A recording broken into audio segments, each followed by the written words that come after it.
Բաքուն այսօր արդեն երկրորդ հաղորդագրությունն է տարածում հայկական կողմին մեղադրելով հրադադարը խախտելու համար։ Ըստ ադրբեջանական կողմի այսօր 8:55-ի սահմաններում իբր հայկական զինված ուժերի ստորաբաժանումները կրակ են բացել Վարդենիսի շրջանից ադրբեջանական դիրքերի ուղղությամբ։ Երևանը հերքում է նշելով, որ Բաքվի պնդումը չի համապատասխանում իրականությանը։ Վերջին 2 օրերի ընթացքում սա ադրբեջանական 7-րդ կեղծիքն է։ Նոր սահմանադրությունը պետք է խաղաղության պայմանագրին խաղաղությանը միտված հարաբերությունները չվտանգող լինի, հայտարարում է Արդարադատության նախարար Սերբուհի Գալյանը։ Սահմանադրական փոփոխությունների հանձնաժողովի ղեկավարող նախարարն ընդգծել է, նոր սահմանադրությունը չպետք է վտանգի խաղաղության պայմանագիրը, սակայն չի պարզաբանել, թե գործող սահմանադրությունն ինչպես է խոչընդոտում խաղաղությանը։ Հիշեցնենք, Բաքուն խաղաղության պայմանագիրը ստորագրելու համար Հայաստանի սահմանադրության փոփոխության եւ ԵԱՀԿ Մինսկի խմբի լուծարման նախապայման է առաջ քաշում։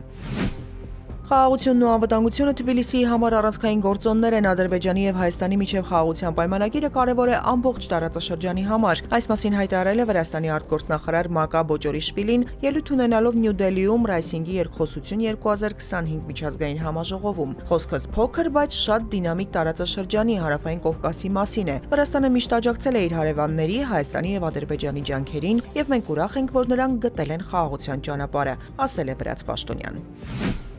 Ոստիկանության բաժնում խոշտանգման հերթական դեպքի մասին երեկվա ահազանգից հետո քննչական կոմիտեի միայն 1 օր անց է քրեական վարույթ նախաձեռնվել։ Ըստ ստացված ահազանգի 28-ամյա Տիգրան Ուլուբաբյանին մարտի 14-ին ոստիկանության Վանաձորի բաժնի աշխատակիցները խոշտանգել են, ստիպելով իր վրա վերցնել չկատարած հանցանքը։ Factor TV-ի հետ զրույցում Տիգրանը պատմել էր, որ Վանաձորում զինված ու դիմակավորված 2 տղամարդ ապօրինի մուտք են գործել Արցախից տեղահանված ընտանիքի կողմից վարձակալված բնակարան, սպանության սպառնալիքներ հնչեցրել, ապա հափշտակել տանը եղած ոսկեղենը։ Նա տուժողի հետ ոստիկանության բաժին է գնացել, որտեղ սակայն նրան հարցաքննել են։ Ոստիկանությունն հրավիրել նաև հաջորդ օրն ու խոշտանգել, ստիպելով խոստովանել, թե ինքն է կատարել հանցանքը։ Փաստաբան Ռոման Երիցյանը հայտնել էր, որ 6 ոստիկաններ ոչ միայն ֆիզիկական բռնություն են գործադրել Տիգրանի նկատմամբ, հարվածելով գլխի ու մեջքի տարբեր հատվածներին, այլև թքել երիտասարդի վրա քաշել ու պոկել մազերը։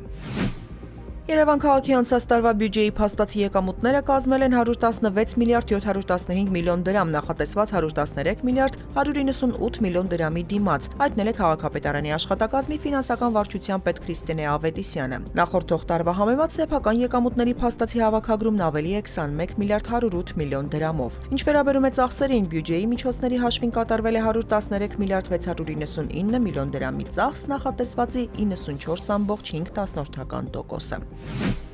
Եվրամիության արտգործնախարարները չեն կարողացել համաձայնության գալ Ուկրաինային 40 միլիարդ եվրո արժողությամբ օգնության նոր փաթեթի շուրջ, հայտնել է արտաքին գործերի եւ անվտանգության քաղաքականության հարցերով եվրահանձնակատար Կայա Կալասը։ Նրա խոսքով Եվրամիության երկրների միջև կա լայն քաղաքական աջակցություն Ուկրաինային նոր օգնություն տրամադրելու հարցում, սակայն կան շատ մանրուքներ, որոնք անհրաժեշտ է մշակել։ Ավելի վաղ Կալասը հանդես էր եկել Ուկրաինային 20-ից 40 միլիարդ եվրո արժողությամբ ռազմական օգնության նոր փաթեթ տրամադրելու նախաձեռնությամբ։ Օգնության փաթեթի առաջին տարբերակը Հունգարիան արգելափակել էր մարտի սկզբին, որից հետո Եվրամիությունն առաջարկել էր կամավորության հիմունքով հիմնադրամ ստեղծել Ուկրաինային ռազմական օգնության համար։